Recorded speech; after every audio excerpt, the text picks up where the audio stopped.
A darlo todo hasta las 20 horas de hoy. Les recuerdo nuestro WhatsApp, más 569-918-27696, @Radio La Clave, nuestro Twitter. Y si eres fanático del cine, particularmente de Volver al Futuro, pon atención porque tenemos algo bien interesante que compartir con ustedes. Bueno, Javi, tú naciste el año 85, por lo tanto, ¿esta película no te toca mucho o igual la viste después y te marcó?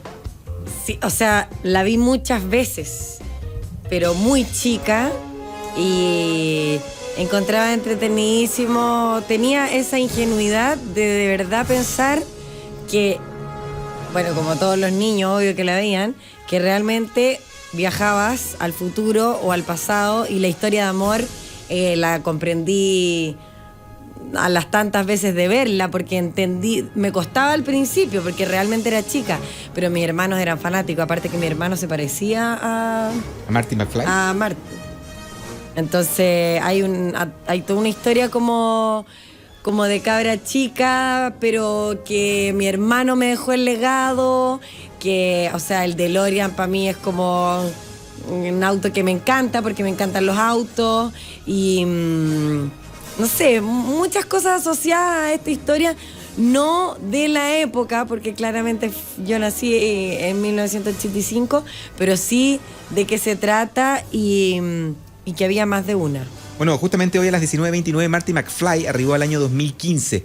A un 2015 que probablemente tiene algunas diferencias a las que los creadores pensaron en su momento. Para entender un poco más esto, vamos a hablar con el profesor de literatura y lingüística Ricardo Martínez, que está con nosotros, y también con la especialista en cine María Moncada. María, bienvenida. Ricardo, bienvenido. Gracias. ¿Todo bien?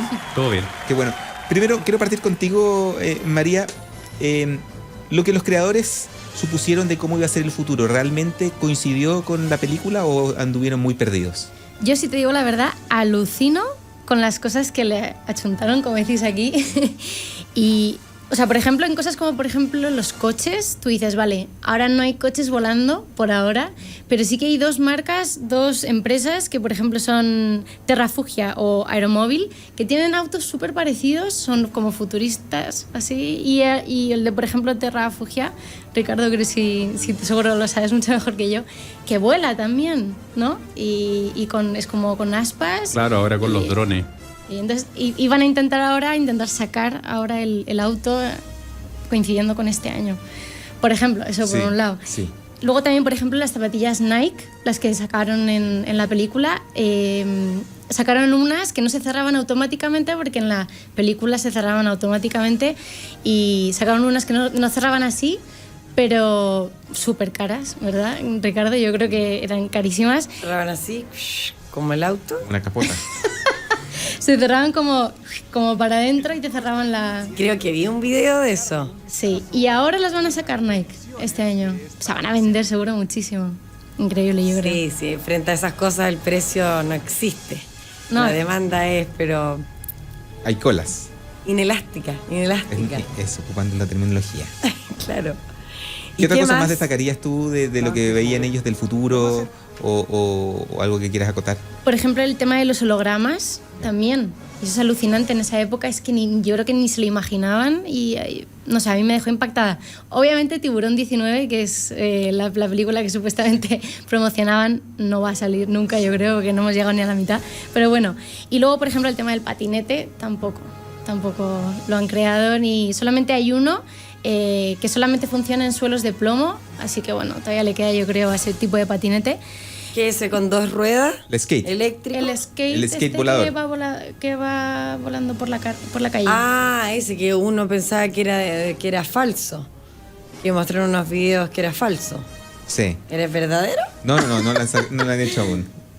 Claro, sí, yo creo que hicieron uno como que salía uno a la venta, pero yo creo que no funcionó nada bien. No, es que creo que era como un mito, porque había un video en que de verdad era mito. Claro, era mito. Sí, era mito. Sí, esas cosas son normales. Lo que a mí más me llama la atención es un detalle, que es solo un detalle. Hay un momento en que entran Marty con el Doc, cuando están en el Hill Valley del futuro, a un pasaje, y en el pasaje hay basura. Y esa basura son puros CD de basura. Entonces, como en el futuro la basura deben hacer CD. Bueno, eso ya pasó hace algunos años, pero uno se acuerda cuando agarraba todos los CD que había grabado durante los últimos 2 o 3 años, no sé, años 2008, 2009, y los botaba a la basura, era el futuro. Ahora ya no es así porque todo el mundo tiene las cosas en la nube. Entonces, como que ahí se pasaron de listo. O sea, eso pasó hace 5 o 6 años, pero era muy notorio. Y no eran CD normales, sino que eran lo que se llamaban los disc, que eran estos que tenían formato LP, esos CD gigantes, no sé si alcanzaron a verlos, los Laserdisc, que estuvieron un poco de moda como a principios de los años 90, pero después, claro, se perdieron. Y eso era como el futuro que veían. Eso mostraban. Entonces eran como cajas así como embaladas en luz apla. La única basura en la época era los CD, lo que tenía bastante razón. Ricardo, a tu juicio, ¿qué hace tan atractivo Volver al Futuro para las personas que lo han visto? Yo creo que existen cierto tipo de películas que aguantan como una segunda mirada. O sea, esa típica película que uno va a ver y dice, la vería por segunda vez. Pero hay otras películas, que yo diría que no deben ser más de 10 en total en la historia, que son películas que aguantan todas las miradas.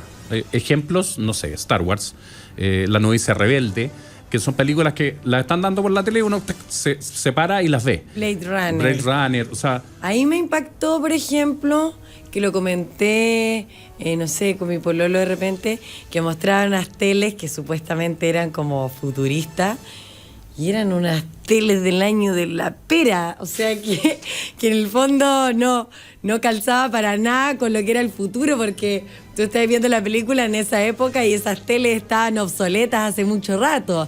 En el fondo ahí no podíais ganarle a la tecnología cuando mostraba ahí el futuro. Con la ciencia ficción pasó eso, como que el futuro terminó desbancando todo. Yo siempre doy como ejemplo una cosa que uno puede ver para ver cuán vieja es una película, es fijarse en los celulares.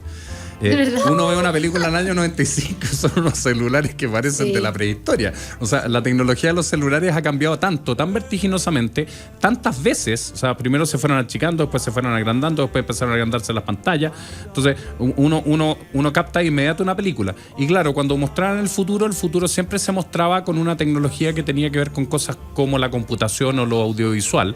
Y esas cosas tienden a quedar obsoletas. O sea, uno ve películas de los años 60 en que muestran un futuro y los computadores son con estos rodillos de cinta y claro, uno dice, pero esto es también prehistórico. Y el futuro era así un armatoste sacando una antena, pero inalámbrico. Eso era lo más futurista que tenía ahí, que era lo más gracioso. Es verdad. María Moncada, que a tu juicio, si alguien no ha visto Volver al Futuro, no tuvo el privilegio de hacerlo, ¿por qué debiera hacerlo? Es una pregunta difícil. Una película que uno, si aparece, es que la dejáis sí o sí. Sí. ¿Por qué? Esto va a ser a juicio totalmente subjetivo.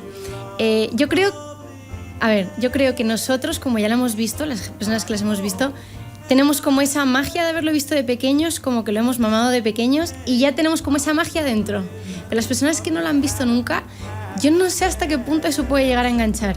Cosas que sí que creo que pueden llegar a enganchar es, por ejemplo, el punto que tiene el haber hecho una película en película, no en digital, que ahora estamos acostumbrados a ver las películas en digital, ese granillo que tienen las películas antiguas, o la vestimenta, o la manera de cómo se movían los actores, que era completamente distinta a lo que es ahora, o las conversaciones, la expresividad, que era como más teatral. Eso es tan distinto a lo que yo creo que vemos ahora, que engancha 100%, no sé. ¿Y tú, Ricardo? Yo tengo una historia con esta película que me gustaría contar porque tiene que ver con un poco también cómo era la época en Chile. Esta película yo la vi 84 veces. Y la vi 84 veces porque en el año 85 recién habían aparecido los primeros videoclubs en Chile y los videoclubs tenían puras películas piratas. O sea, los videoclubs no compraban las películas originales. No sé si se acuerdan de esas películas que tenían como pegado un plástico con el nombre escrito a mano o con lápiz. Y el sistema era que uno compraba una película cuando se hacía socio, se la llevaba para la casa y la podía tener todo el tiempo que quisiera. Y cuando quería cambiarla o quería ver otra, la devolvía y la cambiaba por otra pagando un precio. Y a fines del año 85, una normativa del gobierno dijo, esta cuestión está mal, hay que prohibir, porque esto es pirateo y por reglamento internacional no podemos piratear películas. Y los cineclubs quebraron. Y en mi casa la única película que quedó fue esta. Y por lo tanto, una época en que no había cable, porque hay que recordar que el cable llega al año 87, en Santiago, en ese famoso triángulo compuesto por todos lados, Bilbao y el Bosque, que eran como 200 casas las que podían tener cable. Y por otro lado, no estaban los videoclubs posteriores, que fueron, por ejemplo, los Errols. Entonces, mucha gente... Atenas tenía eso, claro, ese triángulo que sí. claro. ¿Cierto? Y entonces la película uno la veía una y otra vez y era como una película que estaba ahí de casera, o sea, no había nada más que hacer. Y yo creo que esa experiencia es una experiencia bastante común. Yo esto lo publiqué en Facebook y me di cuenta que mucha gente tuvo esa experiencia de haber visto la película en su época muchas veces. O sea, era una película que solía tenerse en una copia privada. Y por lo tanto las personas las veían en NBS. Eso pasó con la 1, de la que estamos hablando ahora, sí. De la 2, sí. la que transcurre justamente en el 2015. Pero fue algo similar. Y claro, tiene muchas rotaciones y por lo tanto eso hace que sea una película muy, muy marcadora para una generación, en una época en que también el cine de matiné se volvió muy importante. O sea, a partir de Spielberg y Lucas, esas grandes películas, producciones de matiné como para toda la familia fueron clave. O sea, están los Gremlins, están los Goonies, Cuenta conmigo incluso, que son películas que marcaron a una generación completa. Yo no sé si el cine ha logrado marcar de esa forma posteriormente, particularmente al grupo de los más jóvenes. No. Claro, igual por lo menos está a mí no, High School Musical, no sé. Y eso que yo soy la más joven en ese sentido, jamás me marcó algo más que volver. Los Goonies, nunca salió algo parecido a eso. Que digáis sí. Para mí, Fantasía, por ejemplo, que también era súper chica, y Fantasía es mucho más antigua. Pero eran de las películas que además traspasaban generaciones, porque te decían que esas películas debíais ver. Hoy yo, por ejemplo, si tuviese un hijo, yo le seguiría mostrando las mismas películas. E.T., ponte tú. Yo no les mostraría, jamás se me ocurriría mostrarles las películas hoy día para niños, sino que iría a esas películas, que eran películas donde no eran monos, sino que eran adultos haciendo películas para toda la familia, no necesariamente para niños. Hoy día todo se separa: niños, adultos, jóvenes. Totalmente. Como... eso ya no existe. Esa hipersegmentación es un tema de las películas actuales. O sea, el cine matiné tenía esa gracia. El cine matiné que en el fondo Lucas y Spielberg lo que hicieron, y Zemeckis obviamente, que es el director de Volver al Futuro, lo que hicieron fue recuperar un cine que fue muy típico en los años 50 y que después decayó con la aparición de la televisión. Pero en los años 70 como que se les ocurrió, le podemos ganar a la televisión, porque el cine tiene algo de una experiencia que no se puede reproducir en televisión con los medios de la época. Por supuesto, hoy día ya es muy distinto. Uno ve las películas hasta en el celular. Es verdad. María, y en el caso del personaje que hace Michael J. Fox, McFly, ¿qué lo hace tan atractivo ese personaje? Que es muy cool para la época. Mino a tu también. juicio, sí, ¿qué sería? Sí, yo creo que es un poco más bien porque era muy mino. Era muy bien. Mono, como diríamos en España, muy mono. Y simpático. Sí, era simpático y era bueno para la talla. Sí. Y yo creo que era bajito y entonces era como gracioso. Sí. Sí, teníamos ese punto. Graciosín, que no es ni el mino, no es ni el mino número 1, pero es el del que las mujeres se podían enamorar, porque en el fondo... Es bacán. Claro, no era el jugador de béisbol así como canchero, sino que el que todas las mujeres, en el que una sola mujer se podía fijar en él, que era, por supuesto, la más linda y la más todo. Sí. Que es como el que te hace reír, más que el mino. Sí, porque yo creo que una de las cosas buenas de este personaje es que es como profundo. O sea, yo creo que conocemos de él como lo que más le puede llegar a doler, que puede ser que le llamen gallina. Ahí lo estamos viendo, perdón, en nuestro streaming. Yo creo que es como muy humano, muy humano. Es un personaje que puedes ver todas sus facetas. El momento más excéntrico, el momento más llevado a la más miseria, las miserias. No sé, yo creo que es como muy completo y te hace sentirte como que lo entiendes muy bien en todos sus momentos. Yo creo que todo el mundo se siente identificado un poco con él en algún momento de su vida. Ahora, Michael J. Fox quedó ultra marcado con este personaje, porque posteriormente no hubo un personaje que haya interpretado que superara a McFly, ¿o no? Entiendo que o sea, como en la carrera cinematográfica de él. Ya. Ahí me has pillado porque no sé muy bien luego qué hizo. Yo creo que no hizo mucho. No hizo mucho, sí. Y pasa quizá que pasaba mucho en esa época también, cuando hacía un papel que te marca demasiado, por ejemplo, no sé, Marilyn Monroe, que hizo millones de películas, pero siempre es su mismo personaje, que era un personaje sexy. Pero Marty McFly era Marty McFly. Entonces, si tú lo ponías en otra película, es como, pero si este es Marty McFly. O sea, como si es que la película fue tan marcada, en el fondo uno no puede imaginárselo de otra manera. En ese sentido, cuando es así tan potente, generalmente cuesta mucho encontrar la siguiente pega, o la gente, en vez de tomarlo a él, toma cualquier otro, y si no, hace papeles muy pequeños, porque ese fue demasiado potente. Entonces, si nada lo puede superar, entonces mejor escojamos a otro. Ricardo, en el caso, ¿tú coincidís con esto? En los años 70 existía un mito en los Estados Unidos de que las grandes estrellas de las seriales, de las sitcoms particularmente, nunca lograban hacer cine. Entonces se dio mucho que los personajes, por ejemplo, de Los Años Felices, que fue una sitcom famosísima a mediados de los 70, nunca pudieron saltar al cine y nunca pudieron tener una fama. Y el caso de Michael J. Fox es distinto, porque él tenía una serie que era extraordinariamente famosa. De hecho, la que hacía de hermana de él, no me acuerdo cuál era su nombre, era reconocida como una de las mujeres más prestigiosas en los Estados Unidos en el mundo de la televisión. Y Lazos Familiares era la serial. Y después de Lazos Familiares hace esto. Entonces tenía 2 papeles, no uno en realidad. Y eran 2 papeles además muy distintos, porque el personaje de Lazos Familiares, la historia es divertidísima, son unos papás hippies que tienen unos hijos conservadores. Y él era como pro Reagan y cosas de ese estilo. Entonces jugaba un papel que era totalmente al contrario de Marty McFly. Y claro, se quedó muy anclado como un personaje juvenil. Y es lo que le pasa a los cantantes, por ejemplo. Es una serie, Lazos Familiares. Sí, Family Ties, que fue una serie muy, muy popular en los Estados Unidos, como la gran sitcom familiar de mediados de los años 80. Entonces, claro, ahí quedó anclado en una edad. Además, ¿no? Fue claro, antes fue de antes. Regreso al Futuro. Y en el ítem serie, que hoy día pasa un poco lo mismo. O sea, yo me recuerdo a Tres o Multitud y me voy para atrás y veo John Ritter. O sea, ¿qué más en el fondo de lo que uno se acuerde? Yo soy muy joven, pero John Ritter y Susan Somers hicieron esa serie y fue demasiado potente, pero jamás hubiesen hecho como cine. También hoy día pasa lo mismo. Yo que soy una actriz que no he hecho tantas cosas, solamente he hecho cosas de sitcom y comedia, y me ha costado demasiado tener un papel, o que me agrade un papel en una teleserie, por ejemplo. Sí he hecho cine, pero cosas más infantiles.